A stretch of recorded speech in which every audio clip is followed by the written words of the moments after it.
In a world where political decisions ripple across continents like shockwaves, few moments have captured global attention as powerfully as what we're witnessing in 2025. In a move that has stunned both allies and adversaries, Washington has doubled down on sweeping tariffs aimed not only at China, but unexpectedly at long-standing partners in Europe and North America. For decades, trade agreements like NAFTA and later USMCA symbolized stability and cooperation. But now, with a stroke of a pen, tariffs on steel agriculture and even tech exports have sent markets spiraling. European leaders have called it economic warfare in plain sight, while Beijing warns of retaliation that could fracture global supply chains for years to come. The emotional fallout is palpable outrage in Paris, disbelief in Berlin, and growing fury in Ottawa and Mexico City. Once trusted relationships appear to be hanging by a thread. In the halls of Capitol Hill, even senior members of Congress were reportedly blindsided.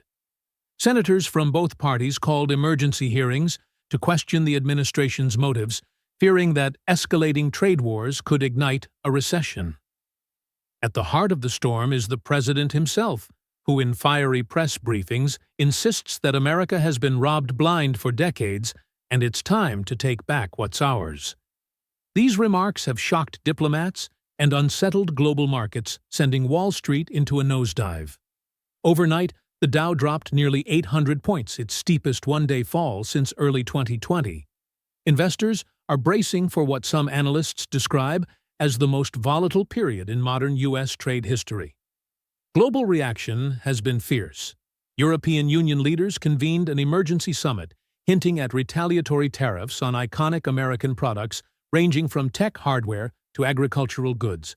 Canada's Prime Minister labeled the move an unprecedented betrayal, while Mexico's president warned that new duties could devastate cross-border industries, employing millions. In Asia, Chinese officials described Washington's actions as hostile and irrational, signaling they are preparing a suite of countermeasures targeting U.S. energy and manufacturing exports. Behind the scenes, multinational corporations are scrambling to adjust. Auto giants like Ford and General Motors have halted planned expansions in Mexico. Boeing faces contract cancellations from European airlines, unwilling to absorb new tariff costs. Even Silicon Valley is feeling the sting as chipmakers warn of supply chain disruptions that could cripple the U.S. tech sector. Small businesses aren't immune either. From Midwest farmers who depend on grain exports to Canadian truckers moving auto parts, livelihoods are at stake. One Kansas farmer summed up the fear. If these tariffs stick, it's not just China we lose, it's every buyer we've got. Public opinion is deeply divided. Supporters praise the president's boldness, seeing it as a long-overdue pushback against unfair practices. Critics, however, warn that alienating allies while antagonizing rivals is a reckless gamble. Polls show a nation split nearly down the middle, with anxiety growing among older Americans who lived through past economic downturns. As tensions mount, political commentators warn that these tariffs may spark a geopolitical domino effect unlike anything seen in decades. NATO allies, already rattled by diplomatic spats over defense funding, now find themselves questioning the very foundation of transatlantic cooperation.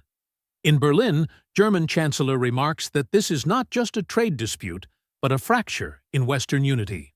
Meanwhile, Paris has floated the idea of establishing an independent European trade bloc, less reliant on American imports, signaling a potential realignment of global economic alliances. In Washington, the rhetoric is turning even more combative. In a televised speech that some outlets described as explosive, the president accused European nations of using the U.S. as a piggy bank and warned that unless concessions are made, even harsher, tariffs could follow. These fiery remarks sent shockwaves through international media, with headlines like U.S. declares economic independence and global trade order in free fall. Analysts on CNBC and Bloomberg debated whether this was strategic brinkmanship or a sign of deeper economic isolationism taking hold in U.S. policy. The impact on American households is becoming increasingly evident. Consumer goods, from electronics to everyday groceries, are seeing price hikes as imports become costlier. Retail chains like Walmart and Target have reported rising operational expenses, with executives warning that shoppers may soon face sticker shock, unlike anything since the inflation surge of 2022. Economists are raising alarms about a potential wage price spiral that could erode purchasing power for millions of middle-class families. Politically, the administration's gamble is reshaping the 2025 electoral landscape. Candidates across both parties are seizing on public frustration. Some are rallying behind the president's economic nationalism, portraying it as a necessary fight to secure American jobs. Others warn that trade wars rarely have winners, invoking memories of the 1930s Smoot-Hawley tariffs that deepened the Great Depression. Talk shows are ablaze with heated debates, and town hall meetings are erupting into shouting matches between supporters and critics of the policy. Globally, the aftershocks continue. The World Trade Organization has issued a rare statement condemning the escalation, warning that unchecked tariff battles could cost the global economy trillions in lost GDP. Financial markets in Asia and Europe remain jittery, with investors fleeing to safe havens like gold and U.S. Treasury bonds, despite political uncertainty. In Canada and Mexico, officials are quietly exploring deeper trade ties with the European Union and Pacific nations, potentially sidelining the U.S. in key future agreements. Through it all, one question looms: is this aggressive strategy truly a path to American resurgence, or the beginning of long-term economic isolation? For older Americans who witnessed the prosperity of post-2021 trade expansions, the current climate feels eerily reminiscent of an era when protectionism divided nations and stifled growth. The political stakes could not be higher, and the world is watching to see whether this gamble ends in triumph or a historic miscalculation. Beyond economics, the political temperature is boiling over as world leaders fire back at Washington's stance. In Brussels, EU officials have openly discussed forming a counter-alliance with Asian economies to bypass American markets altogether. China has wasted no time strengthening its ties with Russia, India, and Middle Eastern powers, crafting alternative trade routes and financial systems designed to sidestep U.S. dominance. Analysts are calling it the dawn of a multipolar trade era, where America may no longer hold the uncontested influence it once did. Back home, the president is doubling down. In a recent rally, he told a roaring crowd, "The globalists hate what we're doing because we're finally putting America first." The remarks, delivered with characteristic fire, drew cheers from supporters, but set social media ablaze with criticism from economists and former diplomats. Even members of his own party have begun voicing quiet concerns that this escalating trade war could alienate long-standing allies at a time when international cooperation is most needed to counter global security threats. What's striking is how rapidly trust is eroding between Washington and its closest partners. The once rock-solid bond with Canada has frayed as new tariffs on lumber, energy, and agricultural products hammer bilateral trade. Canadian officials described the situation as worse than the 2018 tariff wars, with thousands of cross-border truck drivers already reporting lost contracts. Mexico is facing similar disruptions in its auto and manufacturing sectors, industries tightly integrated with U.S. supply chains for decades. Economists warn that if this unraveling continues, decades of North American economic integration could collapse within months. Meanwhile, industries that once thrived under free trade are buckling. The U.S. agricultural heartland is on edge as soybean and wheat exports plummet. Farmers who once relied on stable international markets now watch their products rot in silos or sell at rock-bottom prices domestically. A veteran farmer in Iowa voiced his despair on national TV.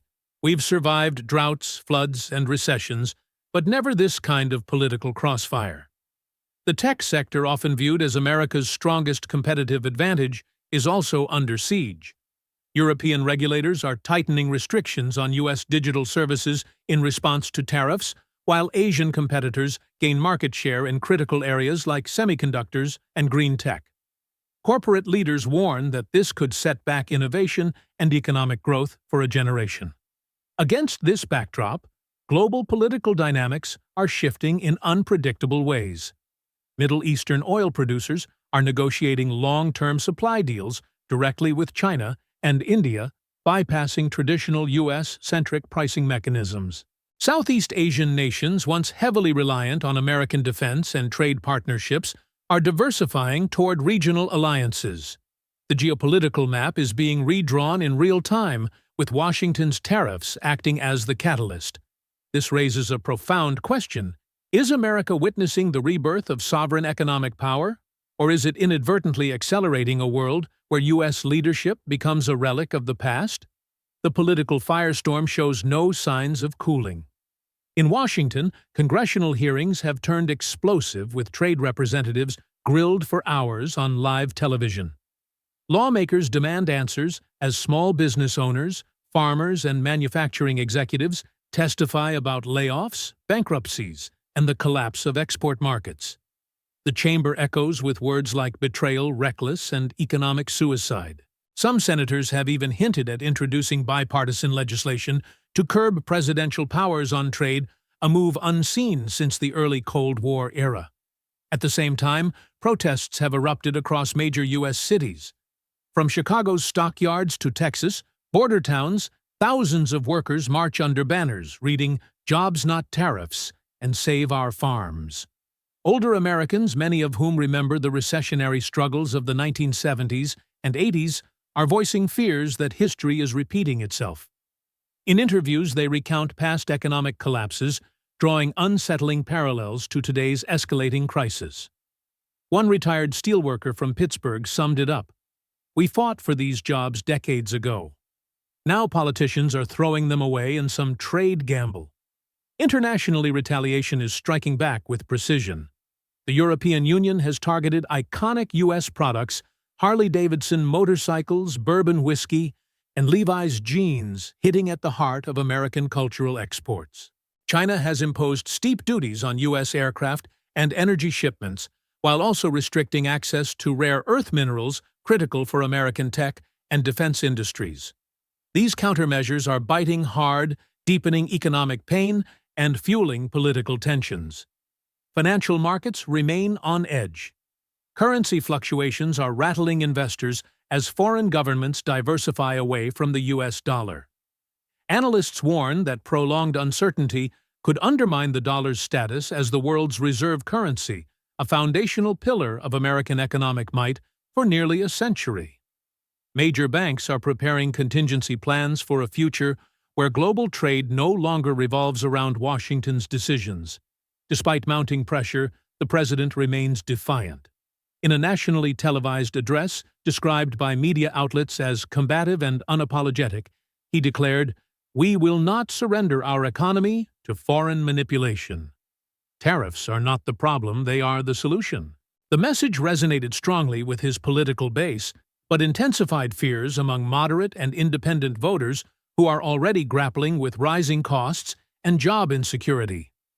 Globally, alliances are shifting at breakneck speed. The BRICS nations, Brazil, Russia, India, China, and South Africa, have accelerated plans for a shared digital currency aimed at bypassing the U.S. financial system. Middle Eastern oil giants are selling crude in yuan and euros instead of dollars.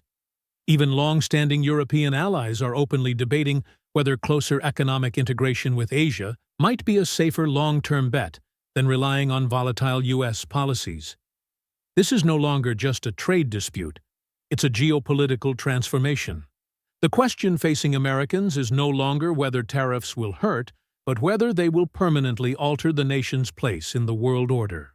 Will history remember 2025 as the moment America reclaimed its sovereignty or the year it lost its global leadership for good?